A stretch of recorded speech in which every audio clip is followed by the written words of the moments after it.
आपने देखा कि दुबई एयर शो के दौरान भारत का जंगी तैयारा अपने करतब दिखाते हुए गिर कर तबाह हो चुका है। कहिएगा, क्या पहले कभी भी इस तरह के शो में करतब दिखाते हुए कोई ऐसा हादसा पेश आया? जी, हादसे तो पेश आते रहते हैं और ये जो है ये काफ़ी जो है रिस्क टेकिंग बिजनेस है जो एरोबैटिक्स करना एयर शोज के ऊपर। और चूंकि आप जमीन के करीब होके ये सारा काम करते हैं तो आपके पास मार्जिन ऑफ एरर 0 होता है। तो ये पहले भी होता रहा है और ये अभी भी हुआ, लेकिन ये चीज़ याद रखें कि जब इस तरह का एक्सीडेंट होता है उसकी 2 वजूहत होती हैं। एक जो होती है कि पायलट की गलती, दूसरी वजह यह होती है कि कोई उसके अंदर टेक्निकल प्रॉब्लम आया हो।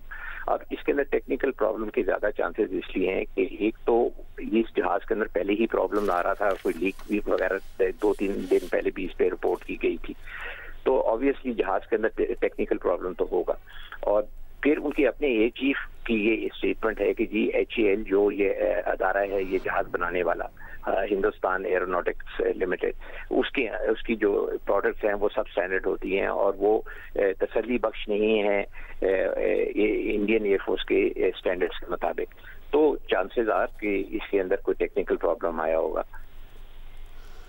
ठीक है आसिम सुलेमान साहब, जैसे कि आप कह रहे हैं कि कोई टेक्निकल प्रॉब्लम आया होगा, इस तरह के जब शो होते हैं तो सबसे बेस्ट तैयारा अपने नुमाइश के लिए पेश किया जाता है या करतब दिखाने के लिए पेश किया जाता है, बेस्ट पायलट्स पेश किए जाते हैं। आप क्या समझते हैं कि कहाँ गलती होती है या कहाँ कोई मसाइल होते हैं कि ये अपना करतब दिखाते हुए भी एयर शो का जो तैयारा है वो गिर कर तबाह हो जाता है? देखिए जी, मैंने जिस तरह आपसे पहले कहा कि 2 वजूहत होती हैं क्रैश की, एक पायलट एरर होता है और या फिर टेक्निकल फॉल्ट होती है। अब इसके अंदर मेरा जहां तक ख्याल है कि ये टेक्निकल प्रॉब्लम जहाज में एग्जिस्ट करता था, ये बिल्कुल मेरा अपना अंदाजा है, मैं इसको वसूख से नहीं कह सकता, लेकिन चूंकि एक एनालिसिस कर रहे हैं तो उसके अंदर एलिमिनेशन प्रोसेस के अंदर पहली चीज आप टेक्निकल प्रॉब्लम लेंगे। और टेक्निकल प्रॉब्लम इसलिए क्योंकि जहाज के अंदर पहले भी प्रॉब्लम था। तो अगर आपका कोई टेक्निकल प्रॉब्लम था और जब आप एक शो के अंदर अपना जहाज पेश करते हैं तो उसके अंदर फिर आपके ऊपर एक प्रेशर होता है कि जी जहाज आपका जो स्लॉट टाइम है जिसके अंदर आपने जाके वहां पे एरोबैटिक्स करनी है, परफॉर्म करना है, तो वो हम अपना स्लॉट टाइम अवेल करें और हम अपना जहाज उड़ाएं। जब आप अपना जहाज उड़ाएंगे with some sort of anomaly तो फिर आपके चांसेस आए कि आपके जहाज क्रैश कर जाएगा या फिर उसके अंदर कोई जो है आपको इमरजेंसी लैंडिंग करनी पड़ जाएगी।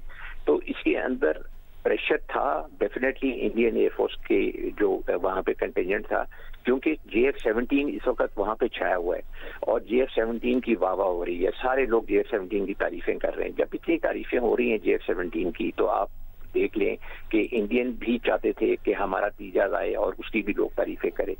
अनफॉर्चुनेटली उन्होंने उसको उड़ाने की कोशिश की। अगर उसके अंदर टेक्निकल प्रॉब्लम था और प्रेशर था पाकिस्तान JF-17 का तो उसका रिजल्ट आपने देख ही लिया कि क्या हुआ है।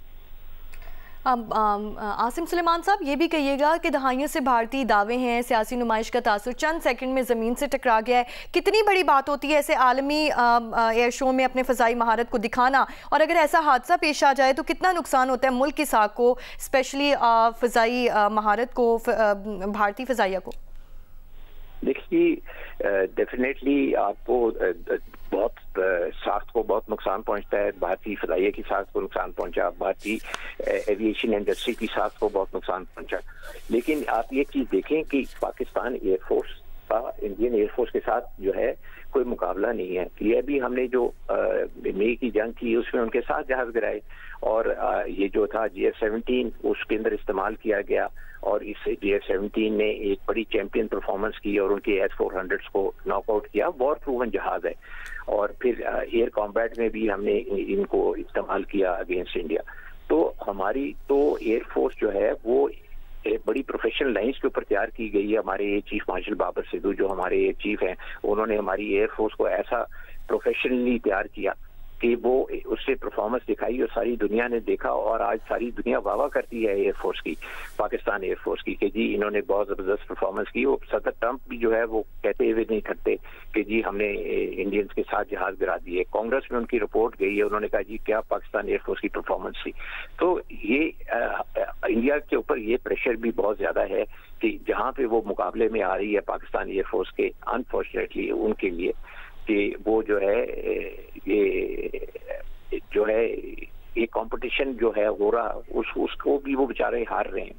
और ये एक बदकिस्मती मैं कहूँगा उनकी भी कि ये जहाज क्रैश किया और उनकी साख को और इंटरनेशनली उनकी साख को नुकसान हुआ।